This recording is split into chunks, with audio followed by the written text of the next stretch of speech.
symbol of power, sign of authority. The headcase has long been abused as a symbol of oppression. The laurel wreath of the emperor, a crown of thorns for the condemned. During the Greek and Roman empires, only free men were allowed to wear hats. To proclaim their independence, emancipated slaves were presented with the cap of liberty at their freedom ceremony.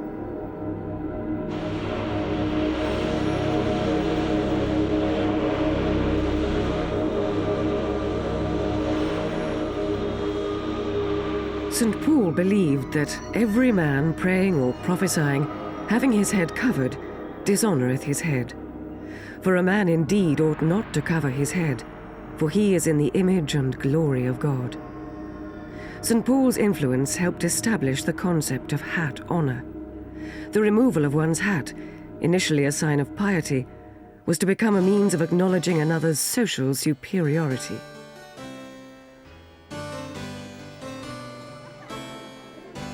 By the 17th century, hat honour was commonplace, but it was not without its opponents. The Quakers, a Puritan Christian sect, raised their hats to no one other than God. This obstinacy earned them a subtle rebuke from their sovereign, King Charles II. The story circulated that when William Penn, a prominent Quaker, had an audience with King Charles, the king himself removed his own crown.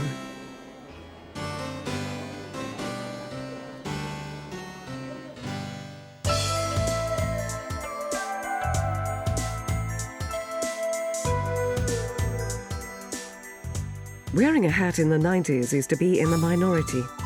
To many people in that minority, the headcase represents individuality and freedom of choice.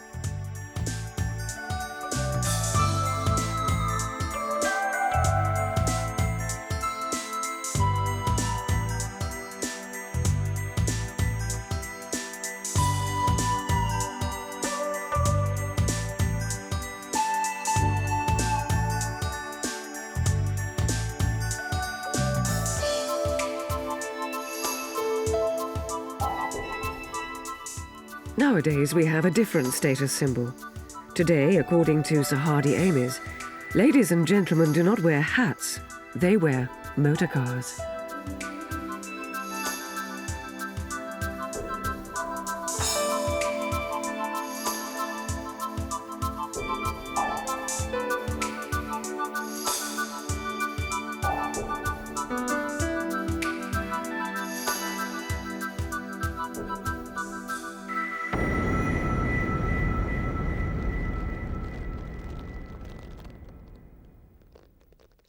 During the early 19th century, the French revolutionized the method of making hard hat foundations. Today, Patys of the Elephant and Castle, London, make hard hats as they did over 150 years ago. This new French method involved the stiffening of linen to make cheap, lightweight foundations, which surpassed the traditional cumbersome and expensive felt and whalebone structures. Linen is dipped into koodle, a mixture of shellac, ammonia, and boiling water. A hardener has also been added to provide waterproofing and to give the foundation extra strength.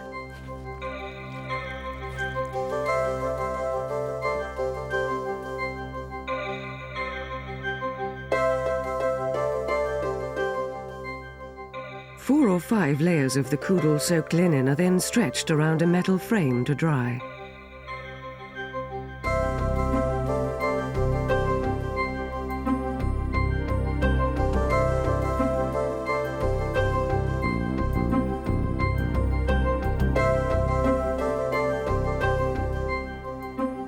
The soaked linen dries in 2 days.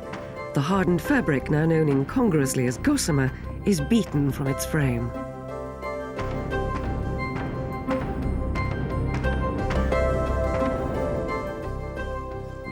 And cut into strips.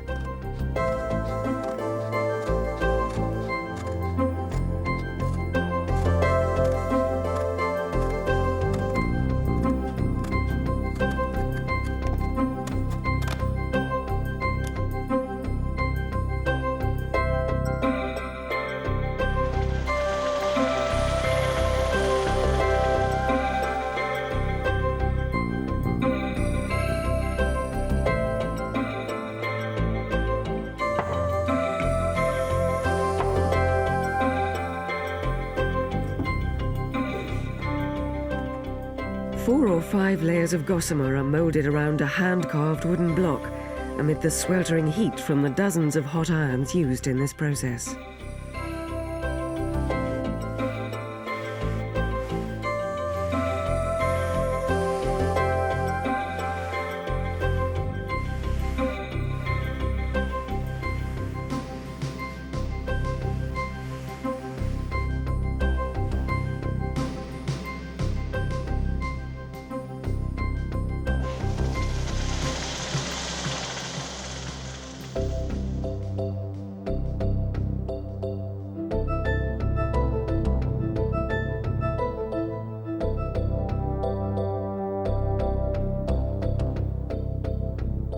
It takes 6 hours to block a riding hat.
The most modern part of this whole process is the use of a disposable Stanley knife for trimming the shell.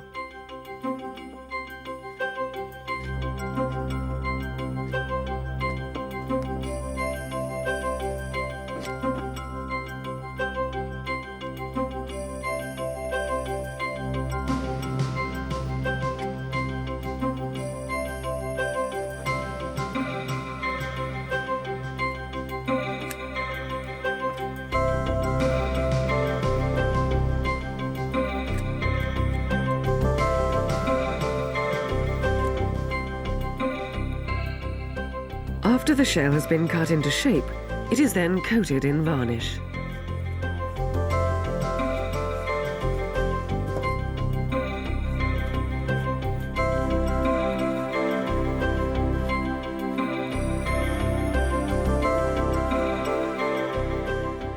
A velvet hood is now pulled over the shell.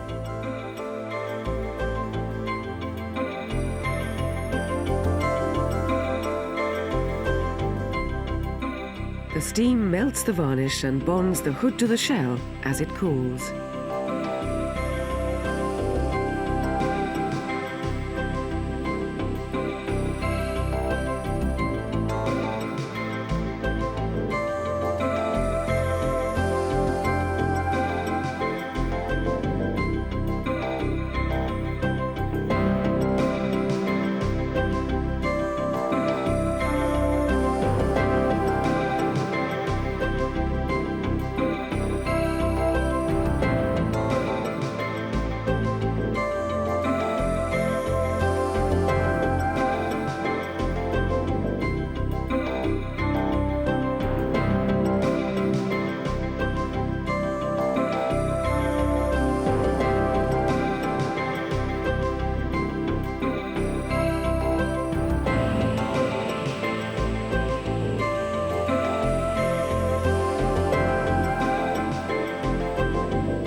The top hat's foundation is also made from gossamer and blocked in the same way as the riding hat.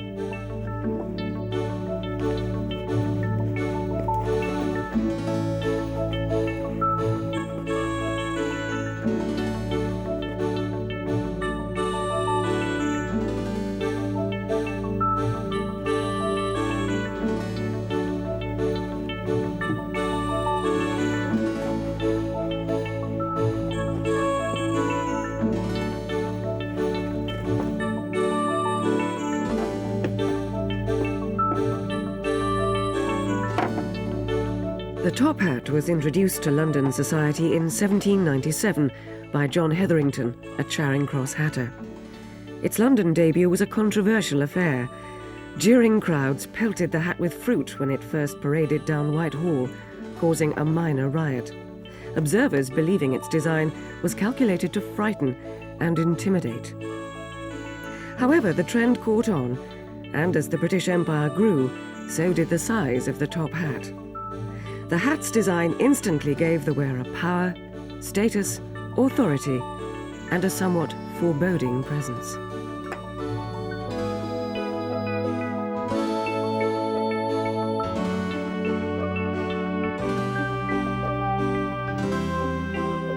Originally, top hats had a beaver skin covering. Silk hoods, known as hatter's plush, did not become fashionable until the 1850s. These hoods were made in only one factory in Paris. It was closed in the 1930s due to lack of demand. Nowadays, the hood is fashioned from a man-made material.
Top hats were the embodiment of Victorian values with their stiff, uncompromising elegance.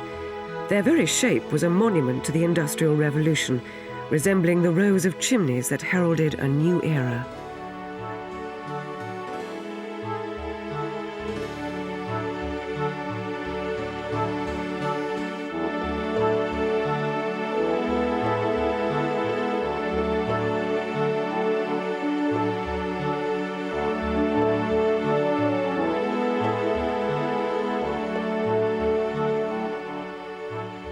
Plumber's tallow wax softens the gossamer in order for the brim to be curled according to the required design.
Gilbert and Johnson of New Bond Street have been established since 1898.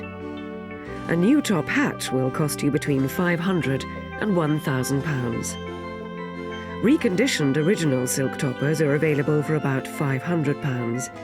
Their finish, due to the real silk hood, is of superior quality.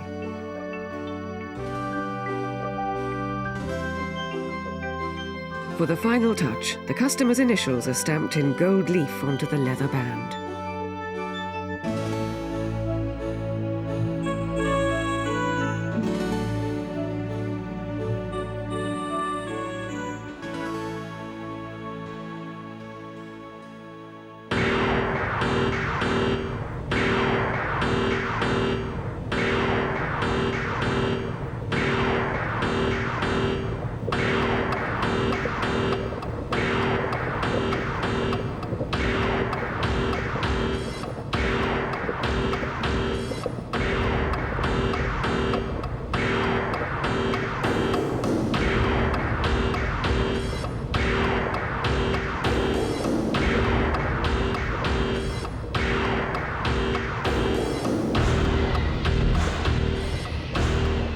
Every hat has a block.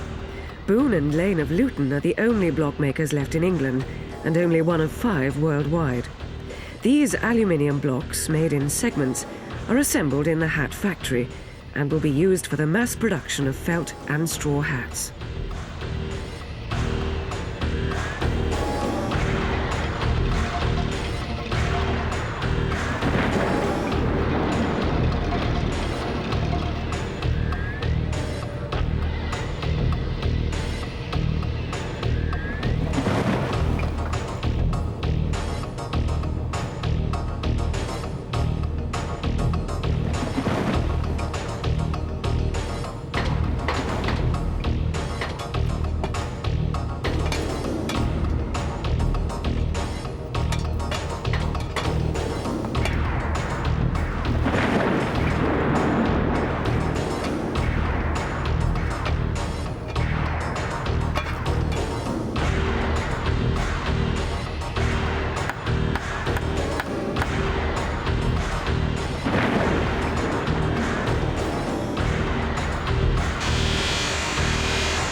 W. Wright, also of Luton, is the largest and most modern hat factory in Britain. The blocking machinery dates from the 1930s. These felt hoods come from America. They are steamed until becoming damp and hot, so that they may be stretched and shaped for a couple of minutes over the gas-heated blocks.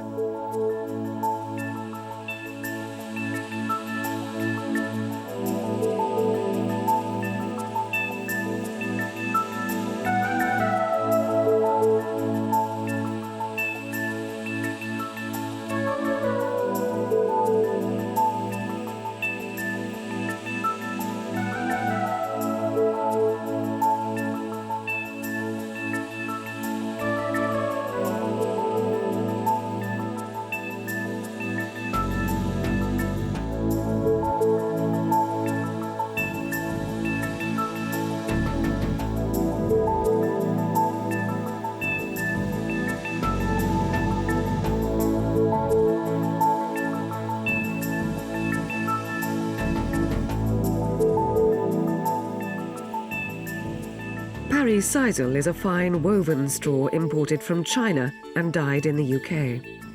Instead of being pressed into shape like the felt hoods, Paris Sisal hoods, being more delicate, are secured by cords.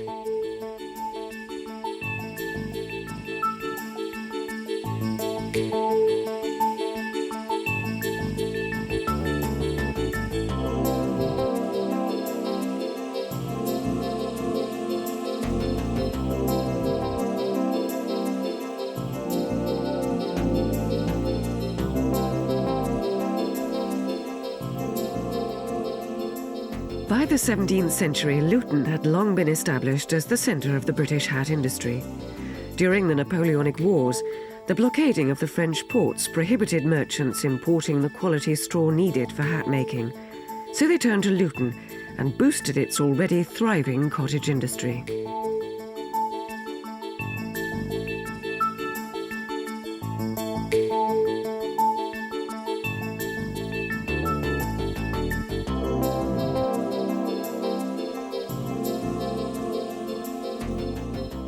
The hydraulic machine confirms the intended shape.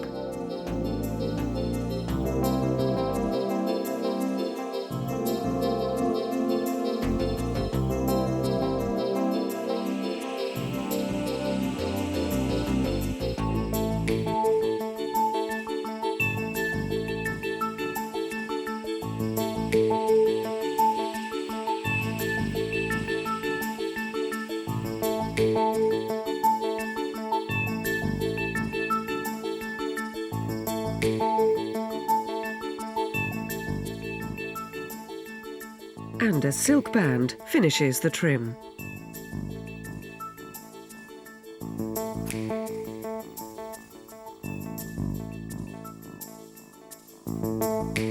This hat will cost between £25 and £35, depending on who sells it.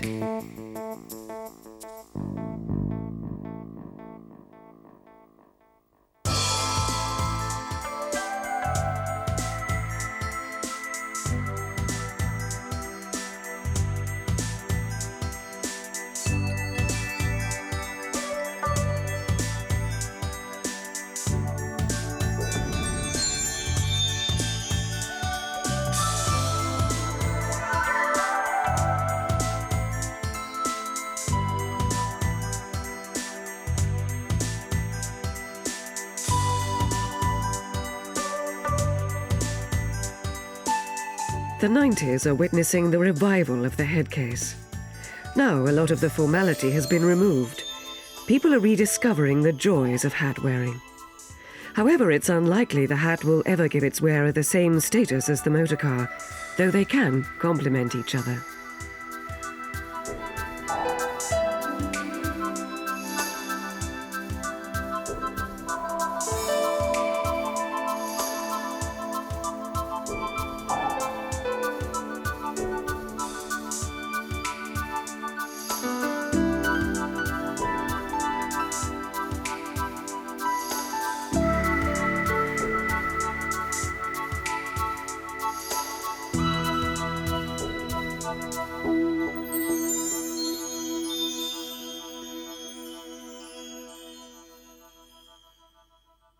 Lock & Co. of St James Street, London, founded in 1676, are the most established hatters in the world.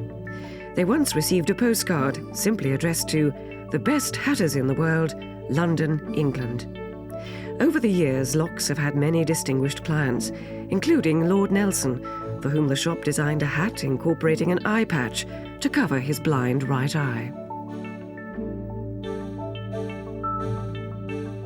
This is the original prototype of the first bowler hat.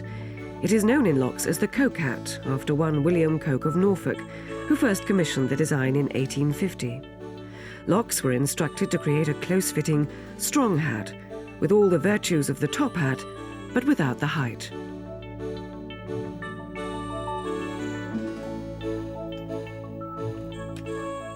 A conformator is used to measure the circumference of the head by reducing the measurements onto a card, giving a 1/7 scale replica.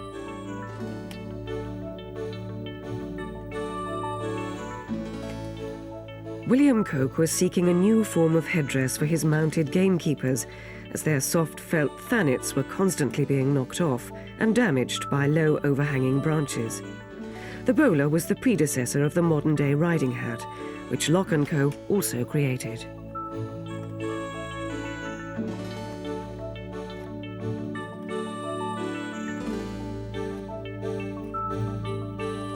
The reduced head shape is placed in a brow block with adjustable pegs, which replicates the exact contours of the head.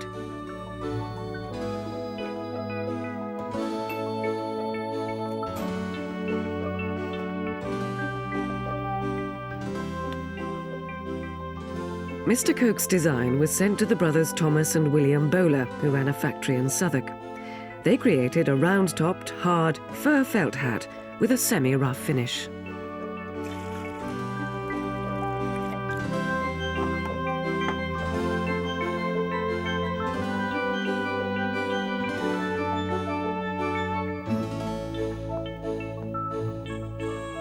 The bowler is steam heated until the hard felt shell becomes pliable.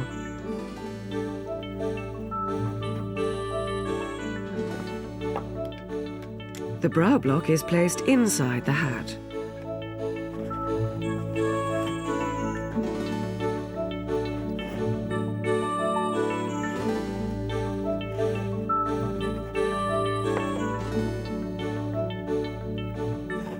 And a thumb dummy is used to shape the hat around the brow block, which conforms the hat to the client's head shape.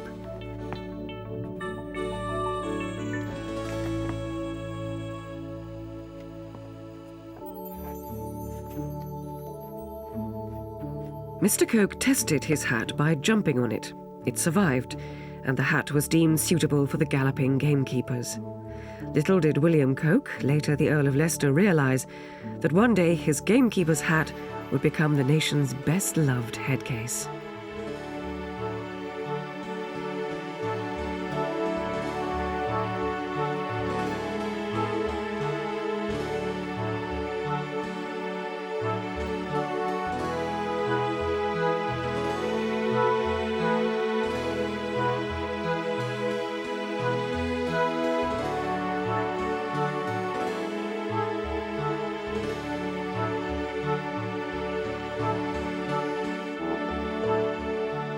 The decline of the hat is over.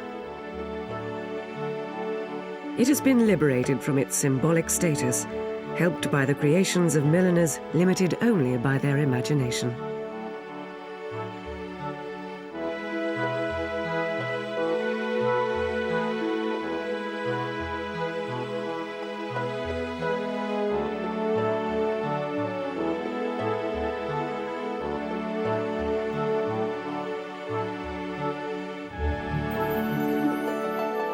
Today, the headcase is absolutely fabulous, sweetie.